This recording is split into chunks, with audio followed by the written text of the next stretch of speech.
O ministro Gilmar Mendes pede que o Congresso aprove o financiamento público de campanhas para afastar o crime organizado das eleições do Brasil. Repórter Vitor Brown.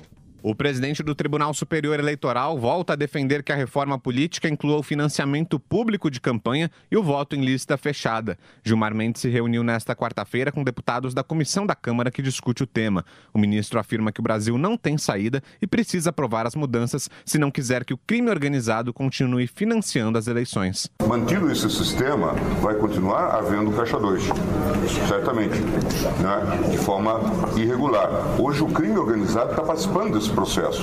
Eu já lhes falei algumas vezes, São Paulo hoje, o Ministério Público tem certeza de que o PCC tem pelo menos 3 representantes.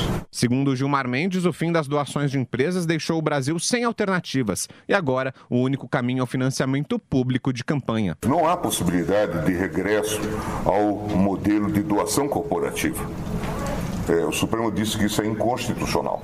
Então, não há como voltar a isso. A partir daí, o que se pode fazer? É o modelo que aí está de doação das pessoas físicas, das pessoas naturais e, certamente, fundos públicos. Para o presidente do Tribunal Superior Eleitoral, o financiamento público precisa ser acompanhado pelo voto em lista fechada. Nesse modelo, o eleitor não vota em um candidato específico, como é hoje, mas sim em uma relação pré-estabelecida pelos partidos. A ordem dos políticos nessa lista seria definida pelas próprias legendas e os eleitos seriam os primeiros colocados. O ministro Gilmar Mendes garante que a proposta não servirá para esconder políticos corruptos e afirma que as listas serão amplamente divulgadas. A lista é uma lista preordenada, ela não é uma lista secreta. Ele passa a ser, na verdade, um desestímulo para que aquela lista seja votada. Por quê? Porque aquela lista não é boa, não está composta com bons nomes. Então, vocês criaram essa mística na imprensa de que vai ser uma forma de esconder essas pessoas. Se for esconder, ele vai ficar lá no final da lista. No final da lista, ele não se elege.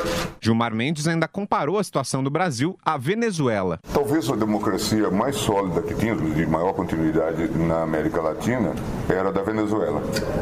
Eu não preciso contar o que aconteceu na Venezuela, né? A corrupção política levou à situação que os senhores têm hoje. O ministro Gilmar Mendes ainda classificou como histórico o voto dado por ele na terça-feira no Supremo Tribunal Federal durante o julgamento do habeas corpus de José Dirceu.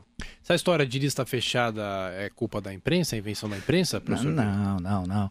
Assim como o coelhinho de Páscoa também não é uma invenção da imprensa. Tal. Primeiro está errada a informação sobre a Venezuela. O ministro não conhece a história da América Latina. Está errado. Né? É só para explicar ao ministro, é importante conhecer a história. A Venezuela teve longas ditaduras no século XX e a última delas terminou em 58. A vida, portanto, democrática da Venezuela foi relativamente curta, democrática mesmo. Tal. Tem outros países que nós podemos discutir, o caso da Argentina, por exemplo. Nós podemos retroagir a Argentina desde o final do século XIX, viu, ministro? Lembrar, por exemplo, a Argentina teve cada presidente no século XIX, Domingos Sarmiento, que escreveu o livro mais importante do século XIX brasileiro. Latino-americano, Facundo, Civilização ou Barbárie. Tem também outros presidentes, lembrar de Mitre. É importante conhecer a história. Portanto, a grande questão é que no Brasil pouca gente conhece a história do Brasil e a história da América Latina. Ponto 2. Né? A lista fechada é um escândalo, né? Como diria num programa humorístico. É um meio, sim, de esconder corruptos. Terceiro, e mais grave, não cabe a um ministro dar essas declarações. Está tudo errado. Que parece uma espécie de ameaça. Essa discussão ela é da esfera do Congresso Nacional, precisa atravessar para o Congresso Nacional e da sociedade civil brasileira. Se algum ministro quer fazer política, não tem problema. Primeiro, ele precisa deixar de ser ministro. Segundo, precisa se filiar a um partido. Terceiro, precisa ser candidato. Quarto, precisa ser eleito. Não pode fazer política dessa forma.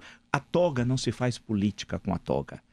Então, portanto, é aquilo que eu insisto e eles não gostam da minha fala, eu sei que eles não gostam, mas eu não estou nem aí preocupado. Primeiro, porque eu estou falando a verdade, né? E segundo, isso não pode, em democracia isso não ocorre, em república séria. Esses assuntos têm de ser discutidos em outra esfera. Não pode, ministro não pode fazer política.